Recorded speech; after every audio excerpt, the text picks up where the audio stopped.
Hey, hey, hey, guess what day it is? Fear Buster Friday. You got it. Say it with me now. Wherever you are, stand up and say, hey, everybody, it's Fear Buster Friday. Awesome job.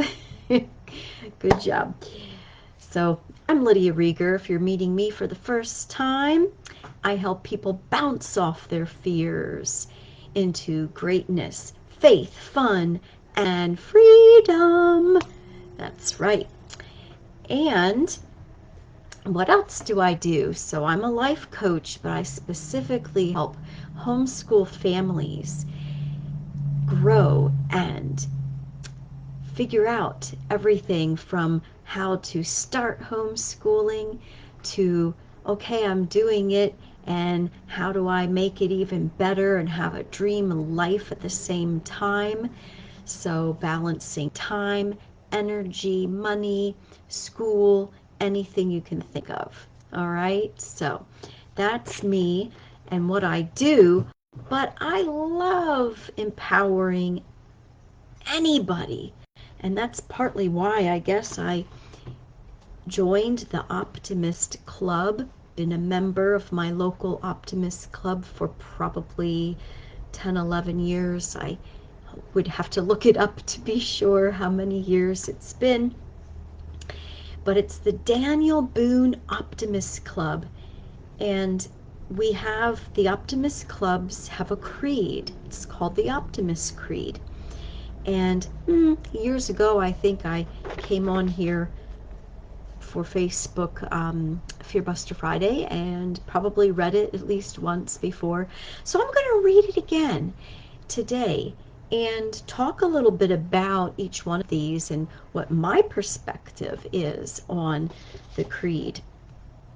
So it goes like this. First, I'll read the whole thing and then we'll sort of unpack it a little bit. All right, the Optimist Creed. Promise yourself to be so strong that nothing can disturb your peace of mind. To talk health, happiness, and prosperity to every person you meet. To make all your friends feel that there is something in them. To look at the sunny side of everything and make your optimism come true. To think only of the best, to work only for the best, and to expect only the best. To be just as enthusiastic about the success of others as you are about your own. To forget the mistakes of the past and press on to the greater achievements of the future. To wear a cheerful countenance at all times and give every living creature you meet a smile. To give so much time to the improvement of yourself that you have no time to criticize others. To be too large for worry, too noble for anger, too strong for fear, and too happy to permit the presence of trouble. Boom! Right? Isn't that awesome? All right, so let's unpack this a little bit and I'll give you my perspective on each one of these.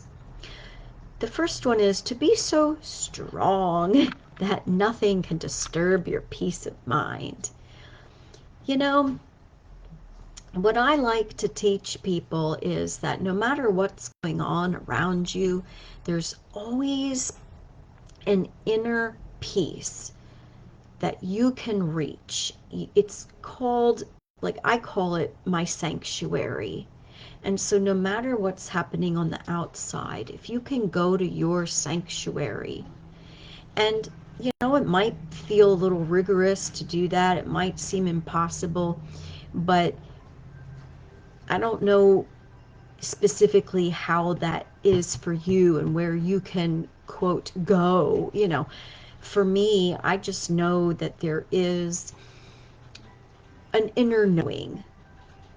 It's just, it's hard to put into words. It's an inner peace, an inner knowing that I just know that everything is going to be okay, or that it really is okay. It's just that things might look a little crazy, but it's just kind of how it is as it's working itself out.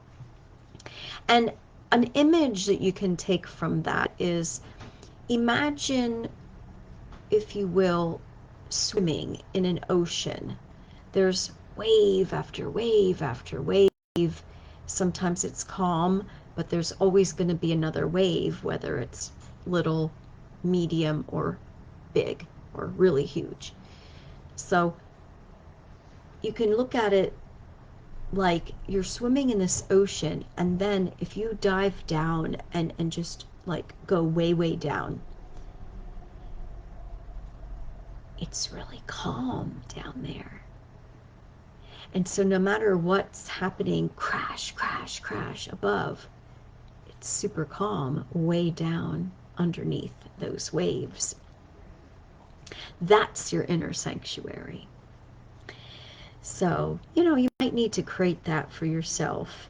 There are a number of ways you can do it, but I won't go into that now. Okay, the second one is to talk health, happiness, and prosperity to every person you meet. To me, this is where you get to be, if you practice this, a person of increase. And that simply means wherever you go, you can, whether it's publicly, like out loud, or in your mind, you can bless people. You can really give like a good, meaningful, have a meaningful conversation, feel really wonderful thoughts and intentions in every interaction that you have. And even on social media, where you're speaking or writing, you can talk health, happiness, and prosperity to every person you meet. Because, like, first of all, who likes a Debbie Downer? Nobody. Um, and the people out there who just, it's always a crisis to them. And even if it's not, if something has happened that is not super favorable, they tend to say, well, it's always something. No, it doesn't have to be always something. What about if it's always something great?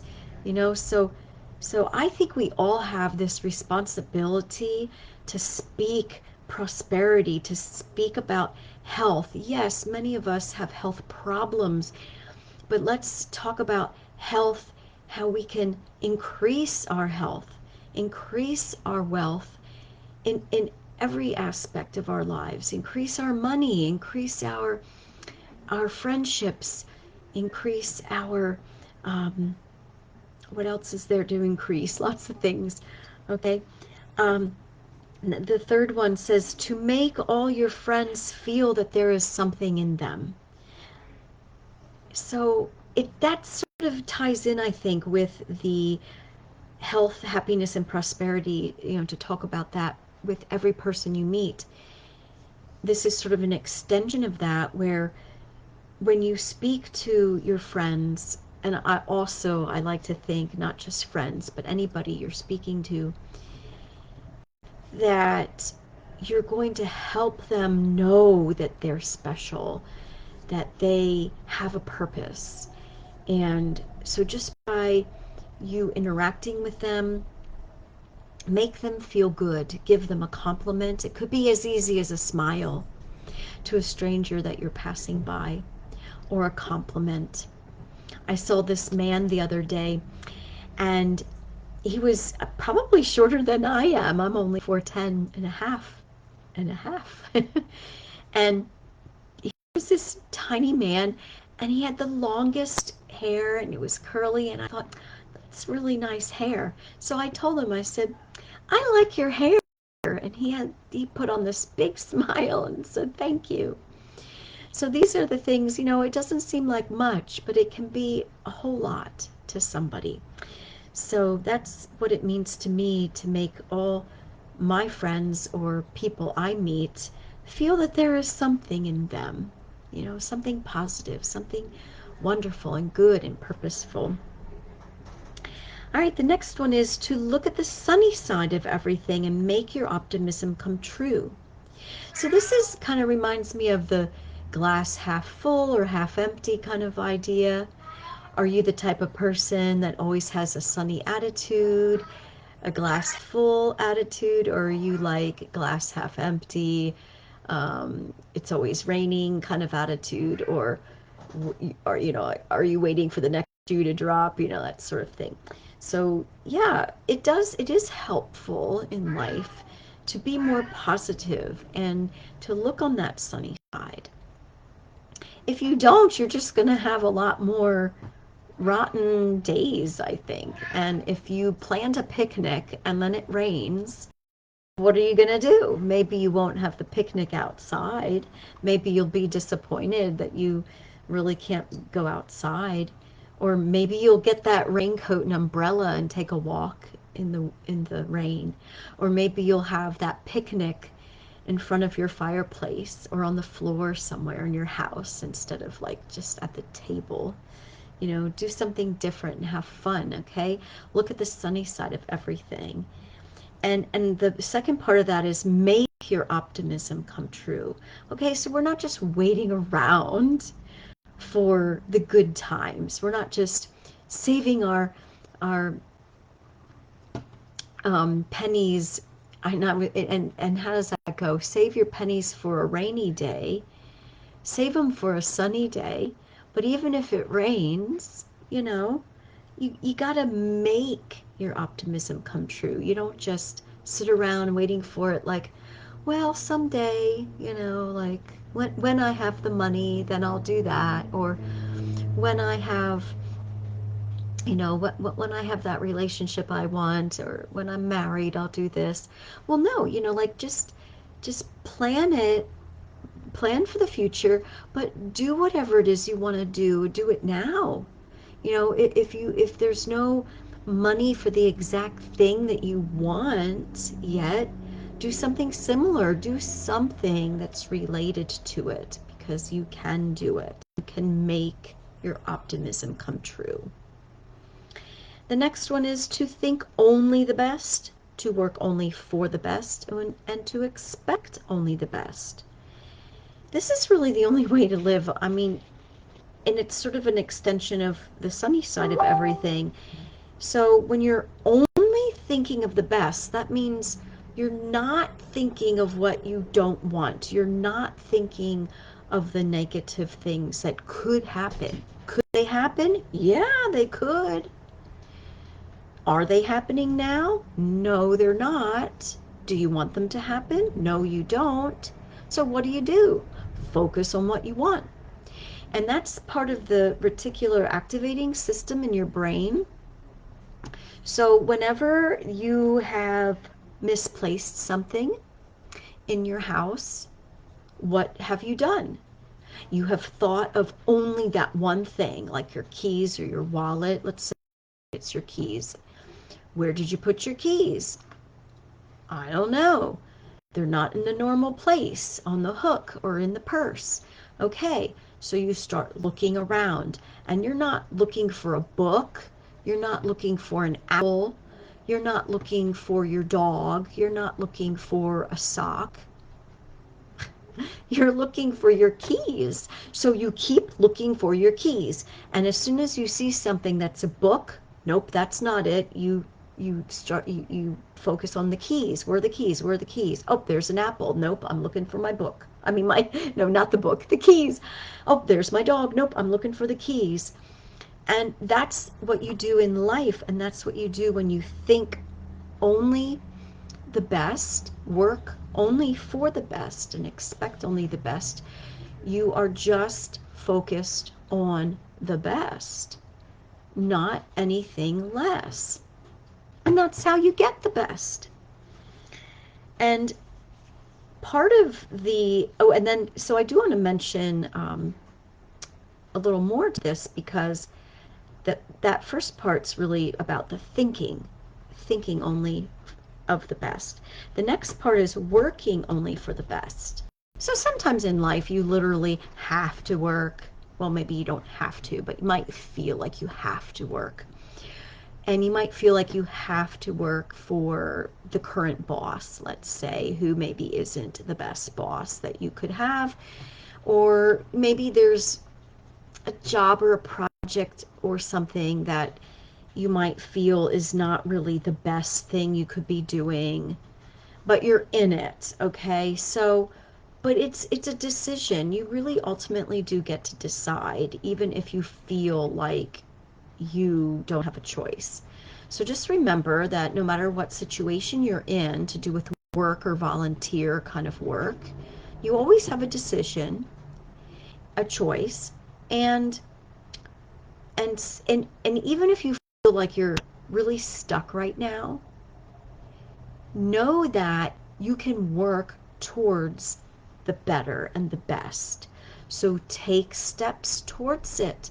What can you do right now? One little thing each day so that you can work towards the best and let the rest go. And sometimes when I work with my clients and myself, it's also about letting go of some of the things that you've been holding on to that you think you should be doing because it's continuing to make you money, or you feel you have an obligation to do it.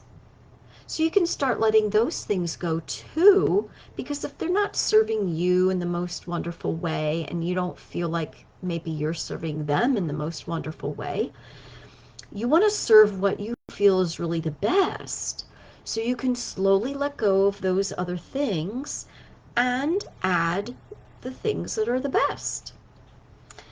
And then finally, in that little section, it says, and to expect only the best.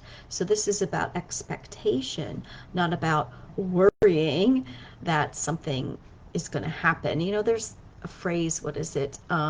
To um, expect the best, but prepare for the worst. Yes, you can prepare for the worst, but I wouldn't even really focus on that at all. I would just prepare and expect the best, because then 99.9% of the time, the best is going to happen. And even if it doesn't, you will have all these tools already that you're sort of like building a scaffolding for the best. And even if the best doesn't happen, you know, you'll be somewhere along that ladder, most assuredly. All right, the next one says, to be just as enthusiastic about the success of others as you are about your own. That's pretty easy to me because it's a perspective of, you want to be, you know, obviously you're going to be happy about your own success, but you want to show even more enthusiasm for somebody else, because it's like telling the universe that you love success, no matter what form it's in, whether it's to you or to somebody else, that you love that kind of success. And especially, I'll add, especially when you see other people having similar success to what you would love. Because sometimes our tendency as human beings is to be like, I wish I had that. They have that. They have the car, the house, or the job, or the freedom, the time freedom, or whatever it is. They have that, and I want that, and I don't have that yet. And then there might be a tendency to feel, you know, some jealousy. And then, and if there's not jealousy, it's could be like in the form of disappointment in your own self, and then putting yourself down. So I think these two things are kind of hand in hand, where you want to celebrate your own success as well as somebody else's, and remember to celebrate your own, because often we just forget or don't do it, downplay it, because maybe we've been conditioned to say yay for somebody else, but to not brag on ourselves. So sometimes I think it is actually just as important to be enthusiastic about your own success as somebody else's. So, you know, I almost disagree with this one, but But we do need to put, I would say, equal weight on both our success as well as other people's success. And the next one says to forget the mistakes of the past and press on to the greater achievements of the future. So all I'm going to say about this one is, hey, the past, that's in the past. You know, you can't go back to it. You can harp on it all you want. It's not going to change. It's not going to change. So you just have to move forward, because the present moment can change the future, and that's what you want to focus on. And the next one says to wear a cheerful countenance at all times and give every living creature you meet a smile. And to me, this is about life. You know, if you have that smile, and even if you're not feeling it someday, just put on a smile anyway. You will notice that physiologically things will change. And physiologically, if you don't feel like smiling, it starts up here in your head. And so you got to start then to think happy thoughts, play some happy music, say some affirmations, totally change whatever it is that you're doing. You know, go for a walk, do some crafts, whatever, and then it will start changing in thought and then physiologically. But I've heard people say that they can look in the mirror and put on that smile, and you know, sometimes it's just easier said than done. I can't do it like that. I have to just play some music and sort of scream it out, or really dance it out and stomp it out and get out whatever, you know, just like move the emotions. And then I'm able to be more cheerful. And then, of course, I love giving every living creature a smile. That's just me. If you know me, I'm a smiley girl. So all right, and then we have two more. The second to last is to give so much time to the improvement of yourself that you have no time to criticize others. Nobody likes criticism, although I do enjoy hearing constructive criticism, and but I do tend to be one who is most critical on myself. So, and sometimes other people think I'm being very critical of them, and they take it really harshly, and then I feel really badly. But it's really only because I've learned it's because I am such a perfectionist, and I put so much pressure on myself. And so sometimes it comes across to other people that I'm putting pressure on them and that I'm critical to them. And so I have to really watch how I say things and how I act, because truly inside I am not judging them and being critical in my mind, you know, and I know that's how it comes across sometimes. So, but what it is for me is that I just am hard on myself and I'm critical on myself. And so, but yeah, I mean, I'm constantly trying to improve myself, and I won't say I'm totally not judgmental. Of course, being a human being, I do have a judgy side. Um, but I have found that if I can move away very quickly from feeling that judgment and just sort of, okay, yeah, that's a feeling that I have in the moment, and just honoring that for the moment, and then setting it aside and moving on, and pick something that I can do to work on myself and improve whatever it is that I would like to improve, then I do find that it's perfect, because I don't really keep harping on somebody else's, you know, like I don't continue to judge whatever it is that came across in my mind as I'm judging that person. And I think it's just a really nice thing to live by, to keep improving yourself. Because, you know, if we just sit around and not, if we're not trying to improve ourselves in any way, we're not really living. We're not really growing.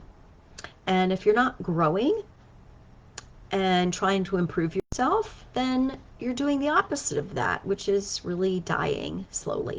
So, and the last one is to be too large for worry, too noble for anger, too strong for fear, and too happy to permit the presence of trouble.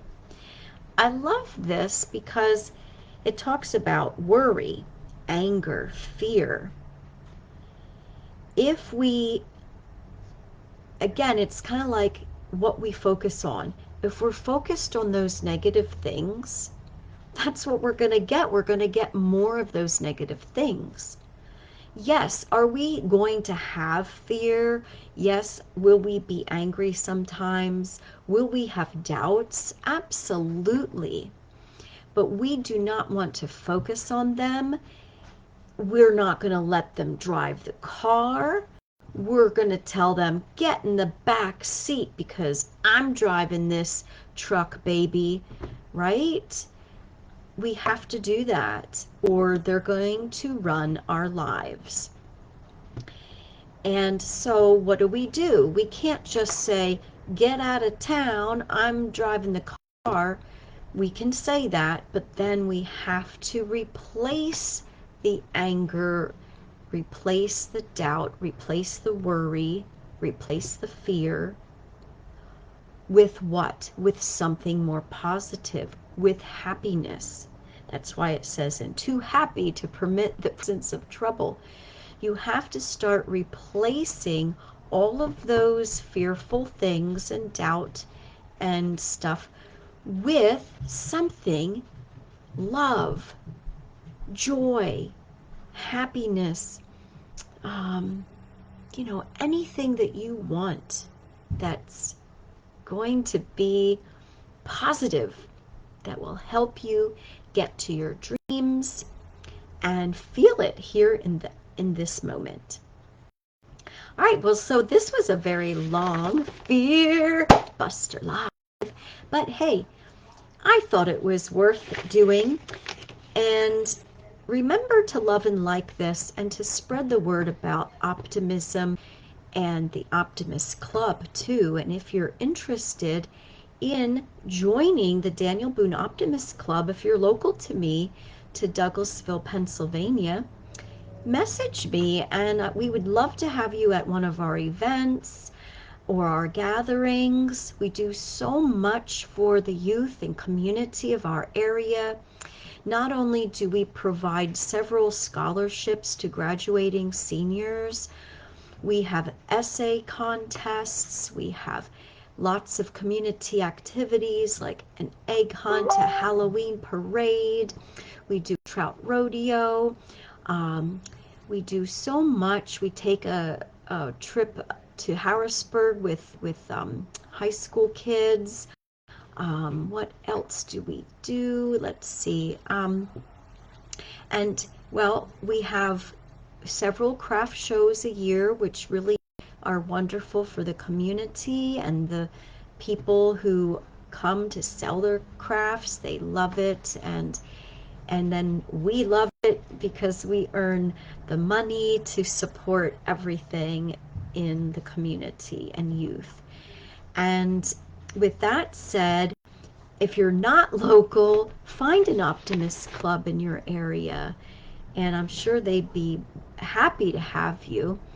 And and with that, I'll just say, remember to go out there and learn your way, and remember to make every day a fear buster.